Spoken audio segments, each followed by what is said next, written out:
बिहार में कोरोना की स्थिति बहुत ही भयावह हो चली है और उससे भी भयावह बात यह है कि दूसरे चरण के कोरोना संक्रमण के शुरुआती दौर में ही पटना स्थित बड़े बड़े अस्पतालों के गेट पर बेड खाली नहीं होने के बोर्ड लगने लगे हैं। ऐसे में सावधानी के सिवा बचाव का कोई रास्ता नहीं दिख रहा है। राज्य में लॉकडाउन अभी पूरी तरह से नहीं लगा है, लेकिन नाइट कर्फ्यू जरूर लग गया है और दुकानों एवं व्यावसायिक प्रतिष्ठानों के खुलने के समय में भी परिवर्तन किया गया है। इसके लिए बिहार के मुख्यमंत्री नीतीश कुमार ने प्रेस कॉन्फ्रेंस करके पूरे विवरण के साथ जानकारी दिया। आइए सुनते हैं उन्होंने क्या कहा। जो बात है कि आप जानते हैं कि कई चीज़ों पर जो हम लोगों ने प्रतिबंध पहले से लगाया था, तो अब उसको देखते हुए अब जो आप निर्णय हो गया है कि जो पाबंदियों के बारे में कि स्कूल, कॉलेज, कोचिंग संस्थान एवं अन्य शैक्षणिक संस्थान जो 18 अप्रैल तक माने आज के दिन तक जो तय किया गया था पहले, अब उसको बढ़ा करके 15 मई तक बंद रखा जाएगा। ये हम लोगों ने तय कर लिया कि जिस तरह से जितनी स्थिति बढ़ती चली जा रही है, तो अब इसको 15 मई तक बंद रहेगा। और इस अवधि में राज्य सरकार के विद्यालय एवं विश्वविद्यालय द्वारा किसी भी तरह की परीक्षाएं भी नहीं ली जाएंगी। तो इस तरह से ये कर दिया गया 15 मई तक का। फिर सभी cinema hall, mall, club, gym, park एवं उद्यान को पूरी तरह से बंद कर दिया जाएगा। उसमें लोगों का आना जाना नहीं हो, ये सब बात अब यह तय कर दिया गया है। और इसको अभी हम लोगों ने बंद करने का जो निर्णय लिया, ये सब 15 मई तक के लिए अभी का फैसला है। और उसके बाद जो हमारे जो सरकारी और गैर सरकारी कार्यालय हैं, अब उसके बारे में एक आज निर्णय लिया गया है कि इसको 5 बजे तक रखा जाएगा, 5 बजे बंद। और आप जानते हैं 1/3 33% लोगों को ही एक दिन में काम करने के लिए कहा गया है। नहीं, जैसे हेल्थ वगैरह को छोड़ करके उन सब चीज़ों का नहीं, जो इसेंशियल सर्विसेज है उसकी बात हम नहीं कर रहे। बाकी जितनी सेवाएं उसके लिए जो किया गया था, तो अब उसको कर दिया गया घटा करके, जो 6 बजे तक था उसको घटा करके 5 बजे तक का कर दिया गया है कि बिल्कुल उसको 5 बजे तक ही बंद कर दिया जाएगा। और प्रतिदिन रात्रि में 9 बजे से लेकर के सुबह 5 बजे तक नाइट कर्फ्यू लागू रहेगा। पूरे बिहार में हर जगह पर नाइट कर्फ्यू लागू रहेगा, रात में 9 बजे से लेकर के सुबह के 5 बजे तक। यह एक निर्णय हो गया है। और सभी दुकानें, प्रतिष्ठान, फल एवं सब्जी दुकानें, मंडी तथा मांस एवं मछली की दुकानें अब शाम जो 7 बजे तक रखे थे खुला उन लोगों को, अब 7 बजे के बजाय 1 घंटा कम करके 6 बजे तक उसको अब खुला रहेगा। 6 बजे के बाद वो खुला नहीं रहेगा। यानी सभी दुकानें, प्रतिष्ठान, फल एवं सब्जी दुकानें, मंडी तथा मांस एवं मछली की दुकानें अब शाम 6 बजे तक 6 बजे बंद हो जाएगी। 6 बजे तक ही खुला रहेगा।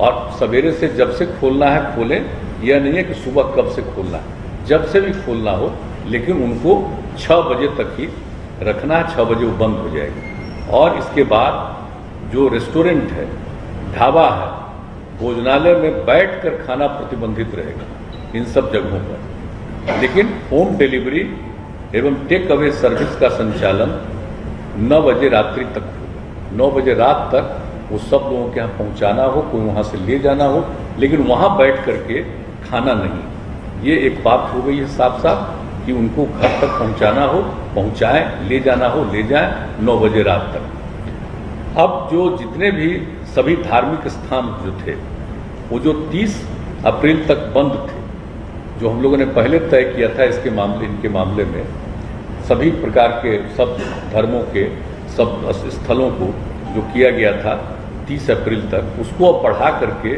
15 मई 2021 तक बंद रखने का ही फैसला किया गया।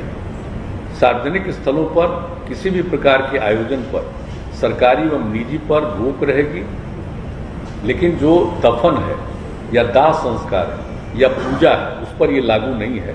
वो तो स्वाभाविक चीज़ है कि दफन हो, दाह संस्कार हो, विवाह हो, श्राद्ध हो, तो इन सब चीज़ों के लिए तो सब लोगों को करना उनकी एक जिम्मेवारी होती है। उसको छोड़ करके बाकी जितने सार्वजनिक स्थलों पर किसी भी प्रकार के आयोजन पर सरकारी एवं निजी पर रोक रहेगी। अब जो कुछ भी पहले हम लोगों ने दफन, दाह संस्कार, शादी, विवाह, ये सब के लिए जो किया गया था और श्राद्ध के कार्यक्रम के लिए, तो उसमें जो हम लोगों ने किया हुआ था पहले कि जो भी करेंगे दफन और दाह संस्कार के लिए 50 का किया गया था पहले, अब उसको घटा करके 25, दफन और दाह संस्कार में 25 से ज़्यादा मत करिए।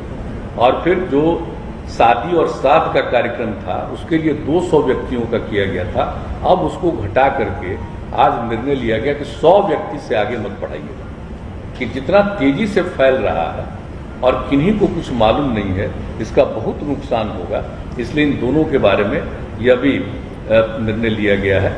और इसके बाद दिन के समय भीड़ भाड़ भरे इलाके एवं सब्जी मंडी में भीड़ में कमी करने के लिए जिला पदाधिकारी बाजार एवं सब्जी मंडियों को सिलसिलेवार ढंग से स्टैगर्ड मैनर नए स्थलों पर खोलने की व्यवस्था करेंगे। वहाँ पर नहीं जहाँ है बहुत भीड़ भाड़ होती है, अलग जगह पर उनको सुनिश्चित कराएंगे कि आप यहाँ पर खोलिए, यहाँ पर रहिए। एक ये भी व्यवस्था करने का किया गया है। और जिला प्रशासन द्वारा आवश्यकतानुसार नगर क्षेत्रों एवं प्रखंड मुख्यालयों में धारा 144 का प्रयोग कर अनावश्यक भीड़ को नियंत्रित करने हेतु नियमानुसार वो कार्रवाई करेंगे। यानी एकदम बिल्कुल 144 लागू करने के लिए हर जिला प्रशासन को अधिकार दे दिया गया है कि आवश्यकतानुसार जहां कहीं भी हो वो अपना 144 की धारा लगाएंगे। ये भी निर्णय ले लिया गया।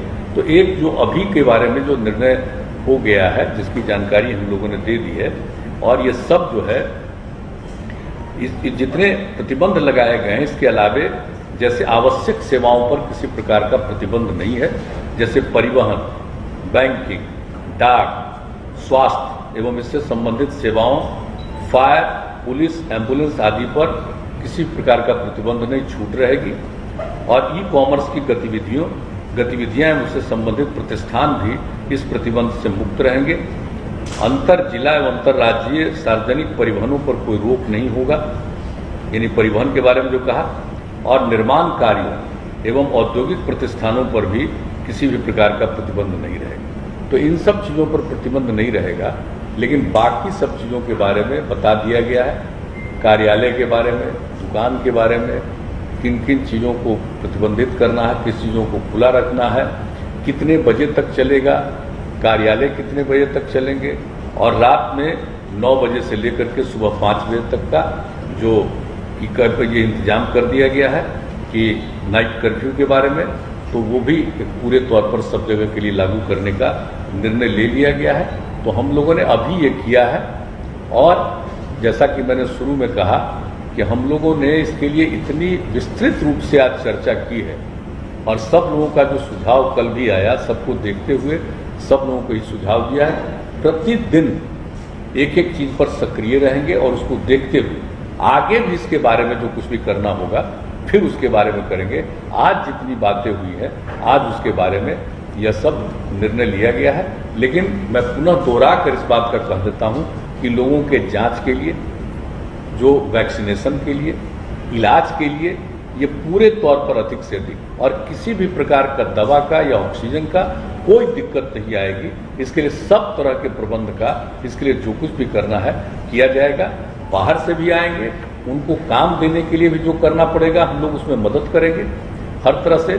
जो हमारे जितने चिकित्सक हैं और चिकित्सा सेवी जितने सब लोग हैं, चिकित्सा जुड़े हुए सब लोग, उनको जैसा पहले कह दिया गया है, हम लोग 1 महीने का और अतिरिक्त उनको तनख्वाह हम लोग देंगे। ये सब निर्णय ले लिया है। लेकिन एक एक चीज पर निरंतर नजर रखी जाएगी हर प्रकार से, और अस्पतालों की संख्या बढ़ाना, बेड्स की संख्या बढ़ाना, ये सब के लिए पूरा का पूरी बातचीत की गई है, ताकि जिस तरह से इस बार का दृश्य है हम लोगों को पूरा का पूरा हर तरह का प्रतिबंध करना होगा। ये भी आज पूरे तौर पर बातचीत होगी।